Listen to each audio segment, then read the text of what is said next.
আসসালামু আলাইকুম, আমি ডাক্তার মোহাম্মদ ওসমান গনি, হিপ এবং নি স্পেশালিস্ট। কাজ করি শুধুমাত্র হাঁটুর লিগামেন্ট ইনজুরি নিয়ে, হিপ এবং নি রিপ্লেসমেন্ট সার্জারি নিয়ে। তো আজকে আমাদের পেশেন্ট আক্তার ভাই একজন বিজনেসম্যান। তিনি কিন্তু আসছেন নওগাঁ থেকে। কেমন? তো আক্তার ভাই যখন আসলে ওনার ড্রেস আপ এবং তো পাজামা ছিল পুরো নিচে নামানো, তাই না? নর্মালি হেঁটে আসছেন, সাথে কোনো লাঠি নাই, ব্রেস নাই এবং এরকম একটা ব্যাগ।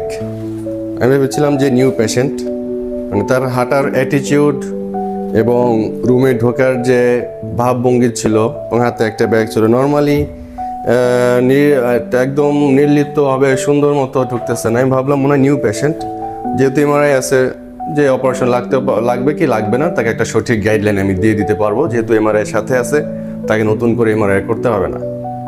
কিন্তু উনি যখন বসলেন, এরপর ভেতর থেকে বের করলেন আমাদের এই ফাইল এবং ভিতরে এটা হচ্ছে ছুটির কাগজ। তার মানে তাকে আমি অপারেশন অলরেডি করে ফেলছি।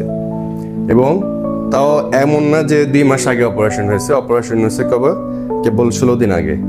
তার মানে অ্যাকচুয়ালি উনি আসছেন স্টিচ অফ করতে, এবং করে দেখলাম যে অনেক বড় একটা অপারেশন হলো। ACL complete tear, lateral meniscus radial tear. আমরা এসিএল রিকনস্ট্রাকশন করলাম 4-fold সেমিটি graft with adjustable ender button and lateral meniscus balancing. তাহলে দেখেন, এই যে দেখা যাচ্ছে ল্যাটারাল ফাইন্ডিং আছে ACL complete tear, LCL MCL intact, lateral meniscus radial tear, graft size 8 millimetre, screw size 9 millimetre Smith. তো এটা দেখার পর বোঝা গেল, বিশ্বাস করলাম যে আসলে অপারেশন হয়েছে। অথচ উনি যে হেঁটে আসলেন নর্মালি, এবং তার অ্যাটিটিউডে মনে হয় না যে অপারেশন হয়েছে।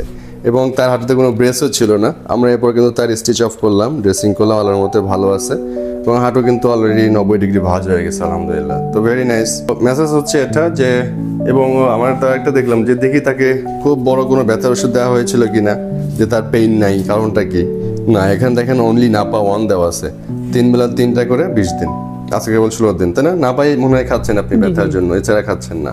আর অ্যান্টিবায়োটিক আছে, সিভিড দেওয়া আছে, রিবোটিল ঘুমের জন্য দেওয়া আছে। এই তাহলে দেখেন যে আল্লাহর রহমতে ওনার, আমরা কি বলি যে অনেক সময় ইয়াংদের ক্ষেত্রে এসিএল রিকনস্ট্রাকশন খুব ভালো হয়, আর এল্ডারলি পিপল বা যারা মধ্যবয়স্ক, ওনার বয়স কিন্তু 47 না, 48। তো এই যে 48 বছর বয়সে একটা এল্ডারলি পেশেন্ট বা মিডল এজের পেশেন্টটা, তো এসিএল রিকনস্ট্রাকশন ভালো হয় না।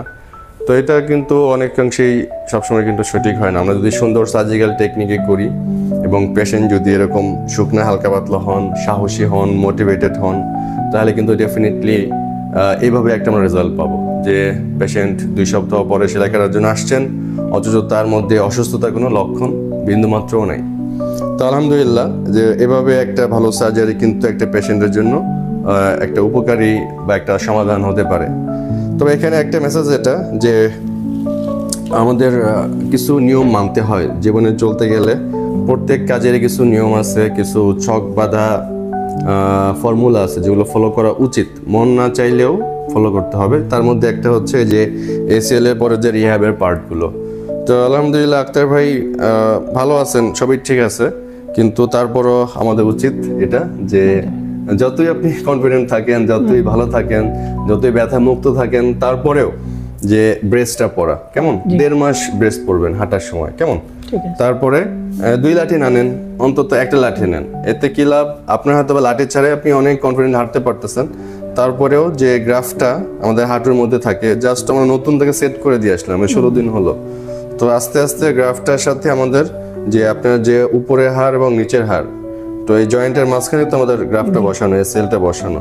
তো সেই ওই হাড়ের সাথে ইন্টিগ্রেশন হওয়া, মানে ওটার সাথে গ্রাফটা মজবুতভাবে নতুন রক্তনালী, নতুন ব্লাড ভেসেল, নতুন নার্ভ, ঠিক আছে, ওটার সাথে আমাদের, আপনার তো নিজের শরীরেরই টিস্যু, ওটা আপনার উপরে এবং নিচে অরিজিনাল লিগামেন্টের মতো, কিন্তু সেটা ওটার সাথে ইন্টিগ্রেশন হবে, মানে মিলে যাবে। এই মিলে যাওয়াটা আমাদের যেরকম আমরা সেলাই কাটলাম, দেখেন এক সময় তো এখানে গ্যাপ ছিল অপারেশনের সময়, কেটে করছিলাম না, কিন্তু 2 সপ্তাহে কিন্তু এটা মিলে গেল। এই মিলে যাওয়া পর্যন্ত কিন্তু আমরা সুতাটা এখানে রাখছি, মিলে গেছে, সুতা ফেলে দিলাম।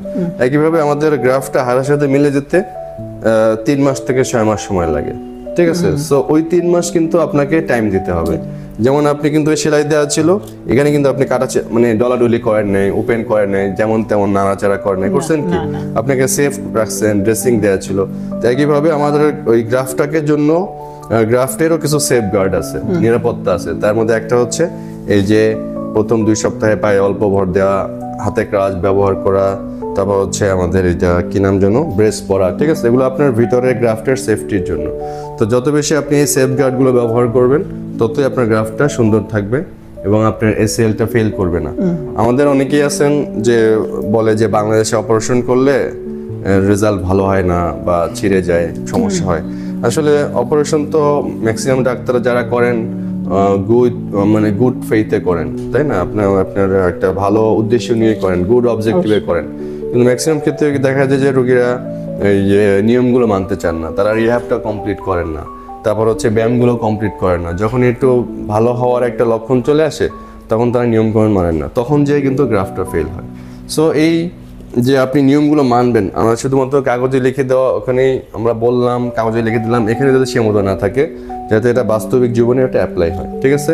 তাহলে কি হবে, আপনি এই অপারেশনটা আপনি জাস্ট এটার পেছনে 6 মাস সময় দিবেন, তো এই আপনাকে সারা জীবন সাপোর্টটা দেবে, ঠিক আছে? আর যদি প্রাথমিকভাবেই যদি এটা নড়বড়ে হয় তাহলে কিন্তু 6 মাস পর মনে হবে যে আমার তো বাটা লুজ হয়ে গেল, আমার তো গ্রাফটা ফেল করলো, আবার সার্জারি লাগবে।